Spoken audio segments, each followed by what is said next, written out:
Hello. So, crazy times we're living in, huh? It's it's very interesting that we're here because it doesn't feel real quite yet. I don't know. It really does feel like at some point we're all just gonna realize this was all a joke or whatever. Like, that whole April Fool's. But no, this is it. This is reality right now, and it's kind of scary. Today, I'm going to talk about it a little bit, but in the sense of check up on your friends, check up on your family, but not in person, okay? With everything that's going on right now, we really, really, really need to be taking this social distancing and self-quarantining very, very seriously. Why? Because if we spread this too quickly, we're going to overwhelm our healthcare systems, and we've already seen what happens in other countries, in areas where this is happening, and then it's not going to be good, okay? So keeping that in mind, when I say check up on your family, I mean everybody kind of has, if you're on here on my Facebook watching this, then you probably have Facebook Messenger. Just download it. There's a video chat option that you can do. You can jump on, if you have an iPhone, FaceTime. There's Google Duo. There's Skype. There's Zoom. There's whole bunches of different ways that you can check up on people, okay? So, check up on your family. Why am I bringing this up? Because this felt like a good as time as any to talk about the differences between introverts and extroverts and how there's like a spectrum. So while I was in college, I studied communications a little bit towards the end, and I got really interested in it, and I just continue to read up on it and look into it because I find it really, really interesting, the way that people talk to each other, the way that we interact, the different kinds of personalities that people have. To me, it's fascinating, and I have always loved looking into it. One thing that I feel like a lot of people don't quite grasp sometimes is this whole concept of people who are introverted and people who are extroverted. Now, a lot of people my age and younger have a tendency to kind of talk about it a little bit, but I kind of wanted to go a little bit more into it to explain some of it, because if you're like me, I am 100% extroverted every time I take a test, every time things like this happen where you're suddenly not surrounded by people. It kind of comes up, and it makes me realize how little sometimes people can understand what that's like. Now, there's a couple ways that you can kind of figure out where you fall in it, because it really is like a spectrum. So on one end you're extroverted, one end you're introverted, and you can be kind of anywhere in between. There are some people who are right around in the middle, where if there's someone who's more introverted than they are, they can be the extroverted one and go asking people for things and talking to people and kind of being that front person for that. What is it? It is basically how you feel about interacting with people. So extroverts love people. We like interacting with people. We like talking to a bunch of people. We like spending time around large groups of people. We don't really necessarily feel tired by that. This is not to say that we don't get tired by people. Just in general, we like people, and that's we thrive off of that. We get a lot of energy from that. Introverts, however, have a tendency to feel more anxious, more tired, more frustrated when they are around a lot of people, because they don't do well in large crowds. They do a lot better in more intimate settings where they're just with maybe a couple friends, or they're with their immediate family, or they are more by themselves in a quiet corner of the house reading a book, watching TV, more solo activities. And there's a lot of jokes going around Facebook right now, especially with this whole social distancing quarantining thing, that all the introverts are thriving right now because you got to stay home. You can just watch TV. They are limited on their social interactions, and a lot of them, it is kind of true. They're enjoying it because they get to have an excuse not to have to interact with a lot of people. There's a flip side to this, which is that the extroverts are not doing okay. Me being one of them. I had finally caved and reached out to a lot of my friends and family and was like, anybody who can spare me 5 minutes on a face chat is really saving me right now, because I love people. I like spending time with people. I like going out and getting to know people, even if it's something as simple as going to a grocery store and making offhand comments to people like, I don't know, how long lines are at Walmart, or not being able to find things, or whatever it might be. If we witness some drama in the aisles, like, I depend on that. So my job is not full time, so I also supplement it with going out to do basic errands. Right now, being this whole social distancing, I've been in the house for almost 3 weeks now.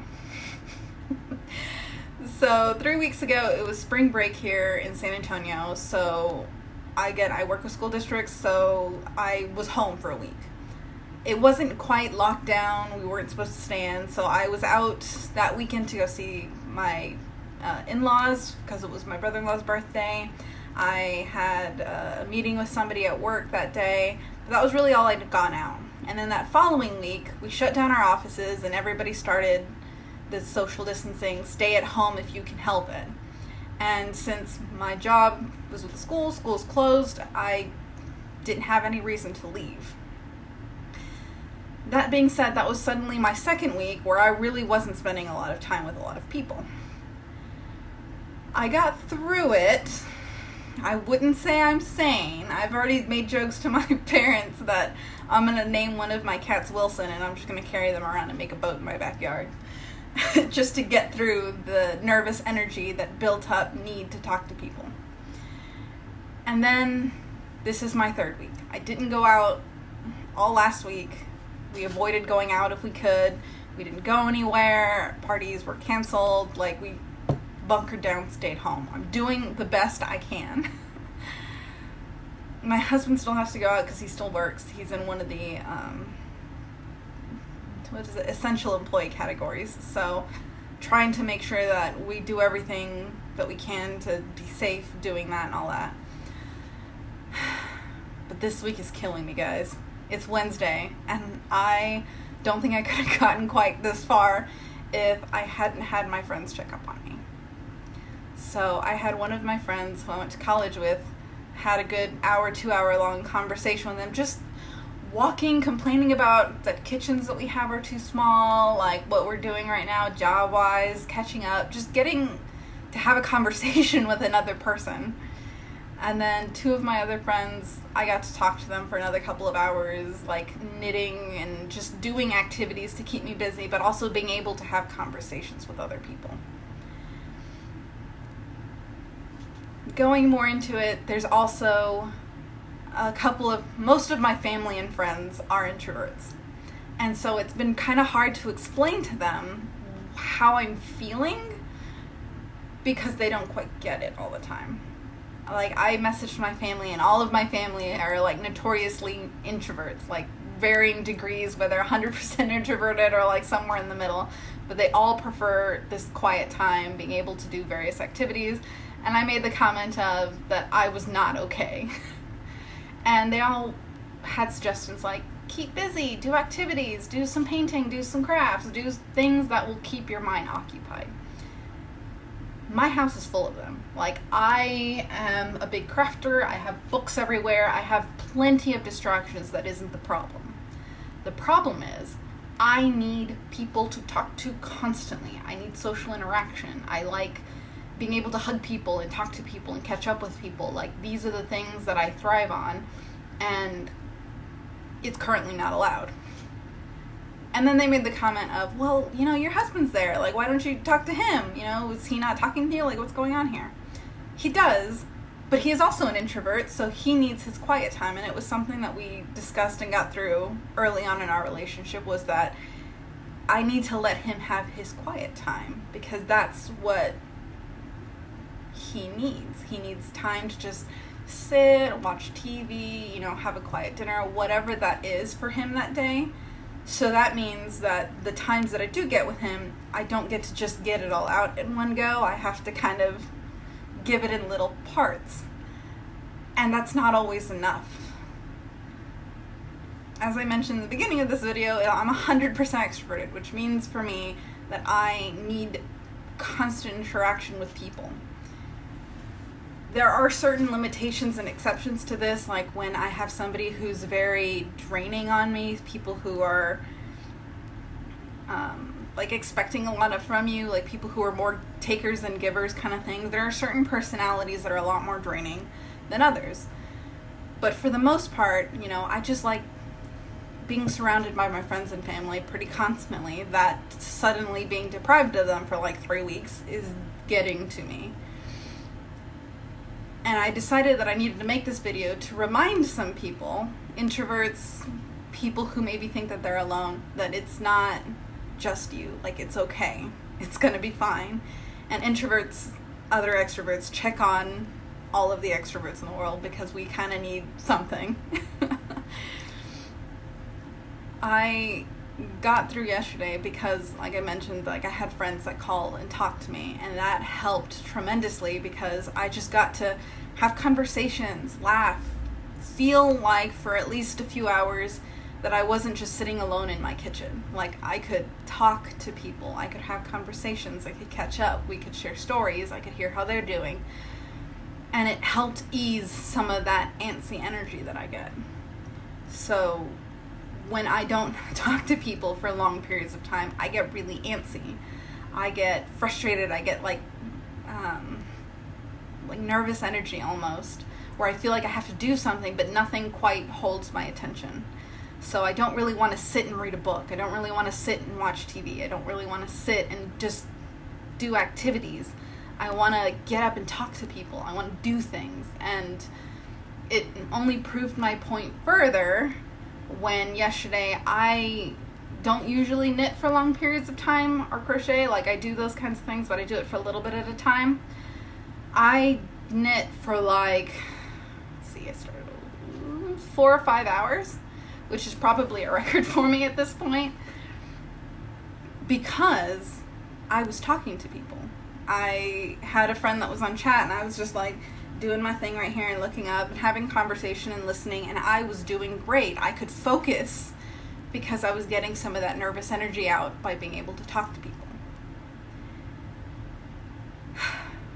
I'm sharing this because I know what it kind of feels like to have to try to explain yourself to other people, to be like, no, it's not that I'm bored, it's not that I'm, frustrated that I don't have anything to do or I can't figure out activities to do. It's that I need people to talk to get through being isolated in my house.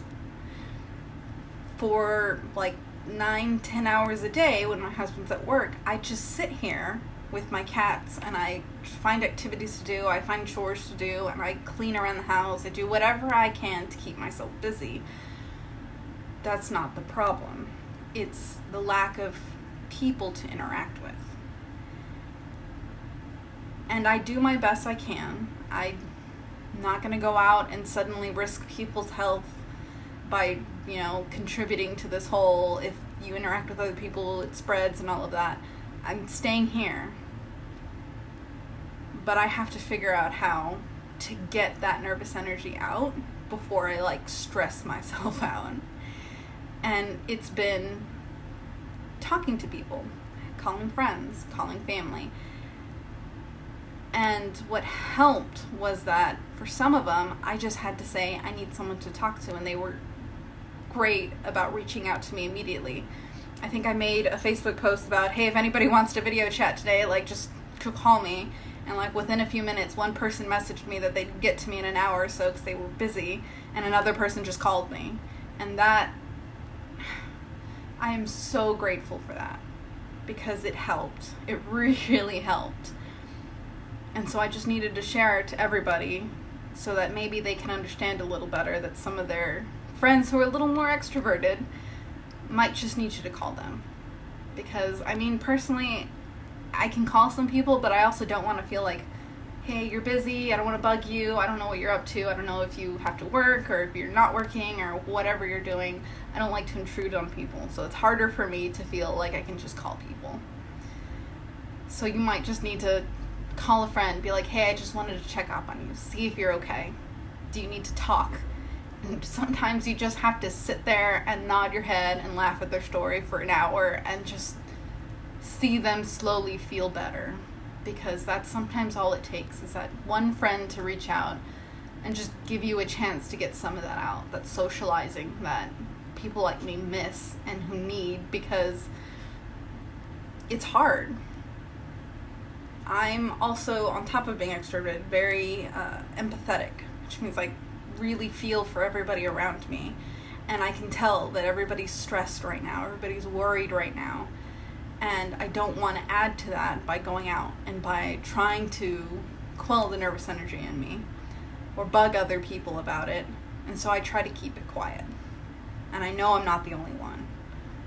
So my ask for you today is, if you know anybody who is that extroverted person who just might not feel good enough to message you first or to call you, send them a text, send them a message, call them, video chat them, just see how they are doing, because most of us are just barely getting by and learning how to be self-sufficient with something that we've never had before.